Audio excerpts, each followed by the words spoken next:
Welcome to the ACCA SBR last minute revision session. Now in this I'm going to teach you the basic exam techniques. The basic exam techniques. Now everyone please consider that this is just a last minute technique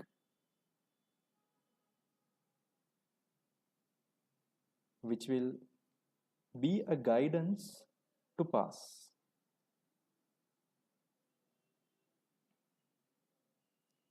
But I cannot assure that this will make you pass, but it can give you a clear idea on what to do in the exam. Okay. Now, exam strategies. We need to get the understanding of the paper structure, paper pattern, writing styles, and if you look at the new examination structure, these are the four main areas they will be testing in the exam.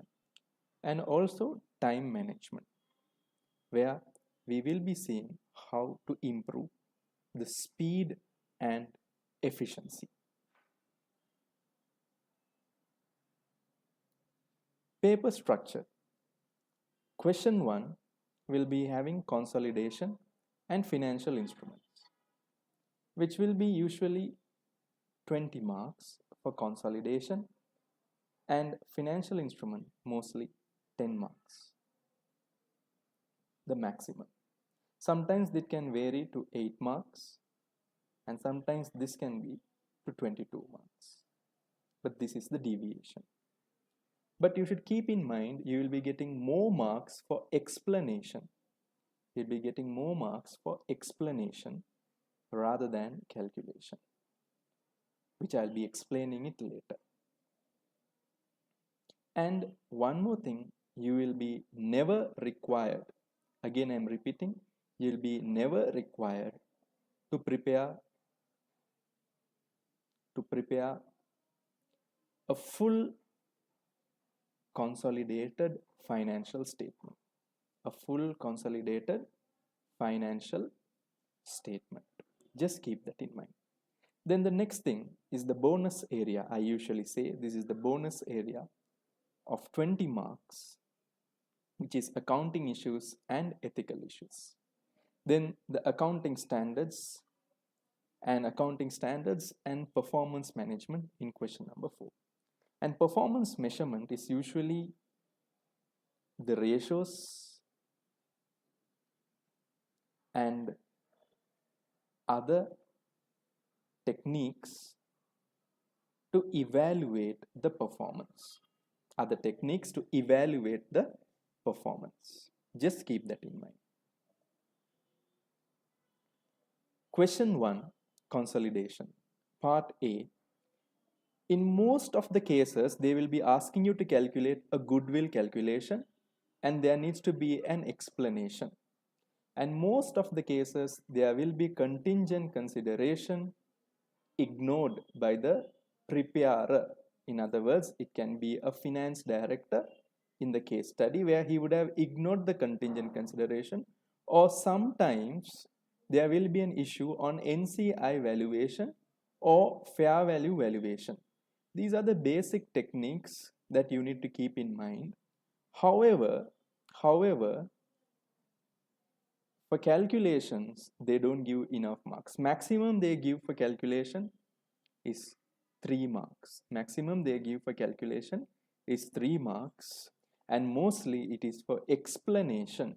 Mostly it is for explanation, which is application oriented. Application oriented, and it should not be mostly memorizing, it should be application oriented. The calculation ratio is just 30% and the explanation only is the majority of 70%. And if you look at the part B, financial instrument, this was a key topic in the old syllabus of P2, but currently financial instrument, they just need the explanation. Again, it's application oriented. Note, explanation must be entity specific and proper structuring is required. I'll be teaching that later in my next video. Question 2, ethics and accounting issues. This is a very easy area. I can say this is the very easy area to score marks. To score marks. Please start with accounting issues first and then move to ethical issues in most of the question. Don't directly start with ethical issue, because there will be confusion for the writer. While you are writing, you get confused. How can I relate it to an accounting scenario?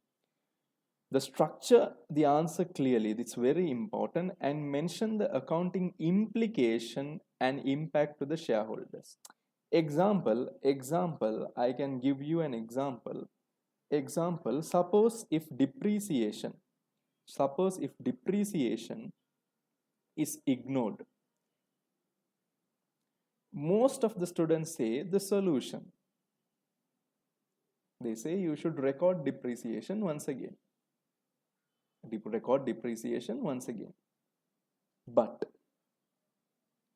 the SBR examiner wants you to mention the impact if depreciation is not recorded. Example, if depreciation is ignored, assets will be overstated. Yes or no? Assets will be overstated and expenses will be less because no expenses charged.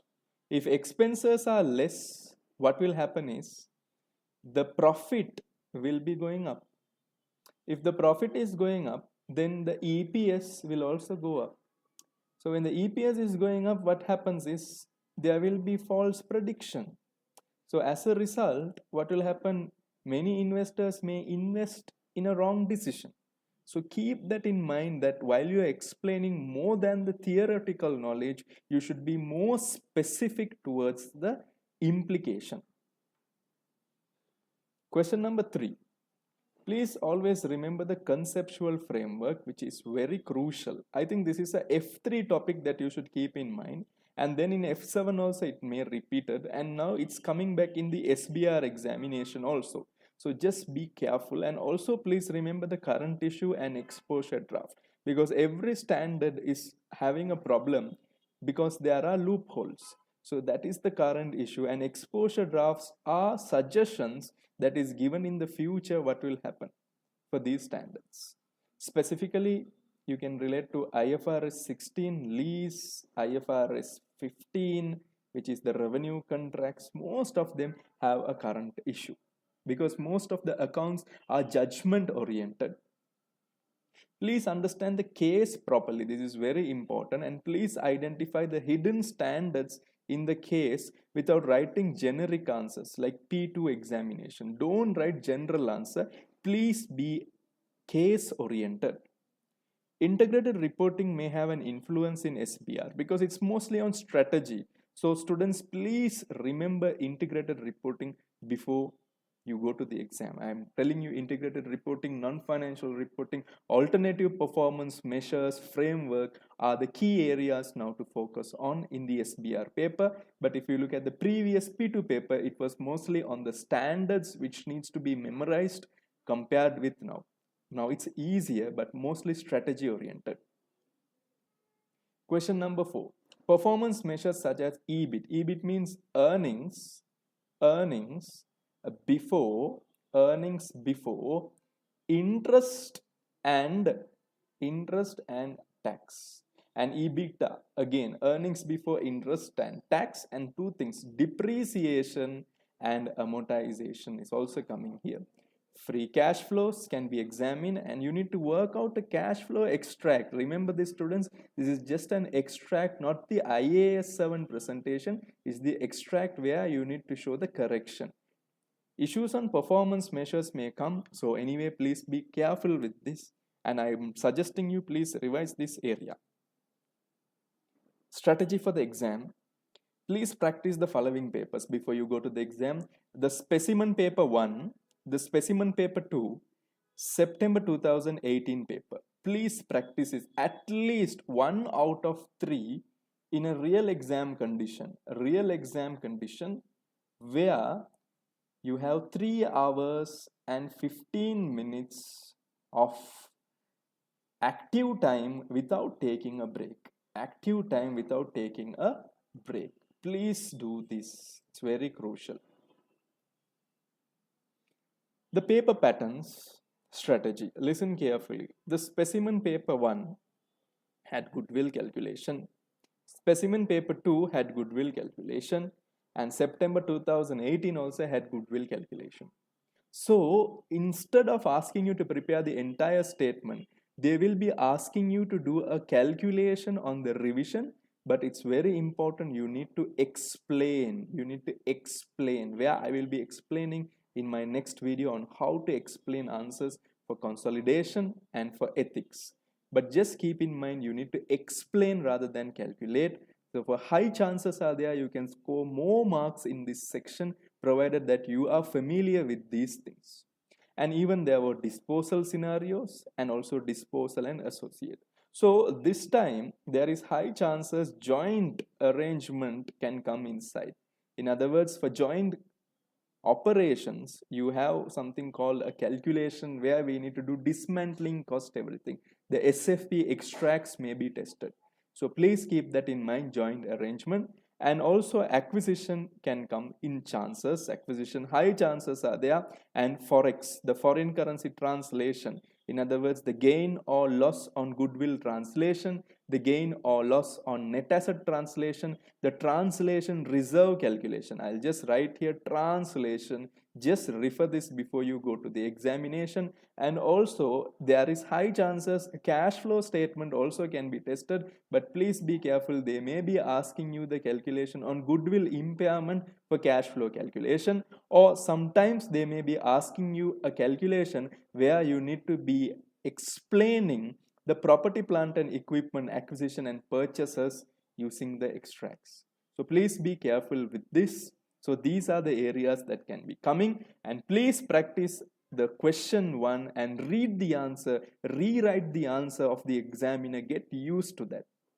And question 1, financial instruments is tested, but not like in the previous one. You need to have 100% knowledge, I agree with that. But here you should know the knowledge that in order to state what is compound instrument is stating that. And apply is the next thing, applying to the company what is given in the examination. Sometimes if they say Unilevers, apply it to Unilevers, okay? And then you need to conclude means you should not tell the solution directly, you should exaggerate the implication. What will happen, like in the previous slide I was trying, exaggerate the implication, and then you need to give the solution. Question 2, accounting and ethical issues. Now if you look at the accounting and ethical issue, this is a bonus area of 20 marks, easily you can score most of the time. And in one specimen paper it was there for 15 marks, but don't worry about the marks, just think it's a positive thing. Accounting and ethical implication, which I will be explaining in my next video on how to score marks in the accounting and ethical issue. Very easy topic. And the accounting standards, state, apply and conclude. These are the techniques you need to follow. And if you look at question 4, they are consistently testing performance measurement and the accounting standards. Exam strategy. Please keep that in mind, students. 1 page standard, 5 simple paragraphs can be mentioned, where 1 mark per point, which is 5 marks. In other words, they will be giving you 1 mark per point. It is clearly mentioned in the examiner's article. So when you go to the exam, first 2 minutes, please leave the space in the answer booklet. I'm telling you, you maintain the professionalism in your writing, but plan it properly. For example, I'll just show you. If you look at question 1, it's already mentioned 30 marks is given, 30 marks is given. So if you divide by 5 marks, you need totally 6 pages. So leave extra 2 pages for your safety. So if I was going to the exam, as soon as I get the answer paper, I'll just mention question 1 and suddenly leave 6 pages. And then on the 7th page, I will be mentioning question 2. And then I will be leaving 6 pages once again. And then question 3. In other words, 6 pages plus 2 extra pages, so 8 pages in total. And similarly, I will be following that strategy and finish this off.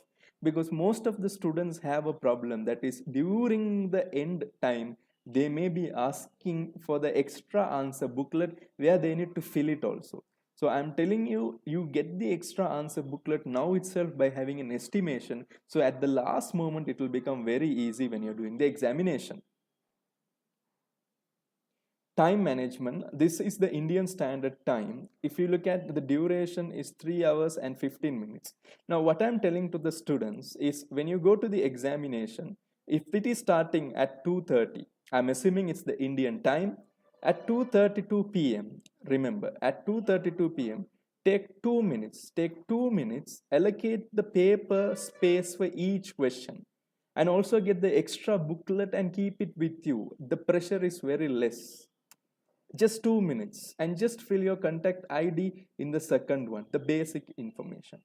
Then from 2:30 to 2:15, it will be weird, I'm telling you 18 minutes, but it's easier. Ethics is not hard for 20 marks. Do ethics and accounting implication, it can be managed, because this area will make you pass the SBR examination if you're thorough with this.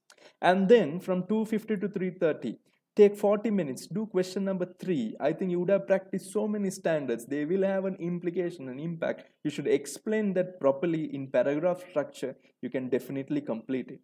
From 3:30 to 4:15 p.m., take 45 minutes, do question number 4, performance management. Finish it off. And then from 4:15 to 5:15, 60 minutes, do question 1 and the consolidation. Do it very neatly. I will explain how to do it in my next video, but just do it very neatly. Take 1 hour, score the entire 30 marks. So 20 marks is scored from ethics, 20 marks is scored from consolidation, and performance measurement, I'm 100% sure there will be 10 marks. So totally there is 60 marks in this gap. And for sure in examination, they always test IAS 38, IAS 36, and IAS 16. Please be careful. These are the 3 standards which examiner loves in most of the exam cases. So I can say there will be 10 marks extra here. So if I just write it here, for consolidation, you know 30 marks is guaranteed. You can score. It's not easy. It's just the extracts. It's just easy. And then the ethics, which is again 20 marks. And then the standards, where I told you 10 marks can be coming, and performance measurement 10 marks. So the standards is IAS 36, a basic standard or framework, basic asset definition, liability definition, something can come inside. So the total marks you are going to take here is almost 70 marks. In other words, 70 marks is known in your SBR exam. So there will be 30 marks which will be unknown and which is very difficult to predict. So 70 marks known, do it first. And the rest 30 marks unknown, do it at the end. That's what I just mentioned. 5:15 to 5:45, 30 minutes. Please do revisit and complete the difficult area. That is the 30 marks area where you can easily score some marks, but it may be little confusing. So do the 70 marks first, score a lot of marks, and then come to the next one. And I hope that this video makes a lot of information for you all. And thank you very much for watching. Take care.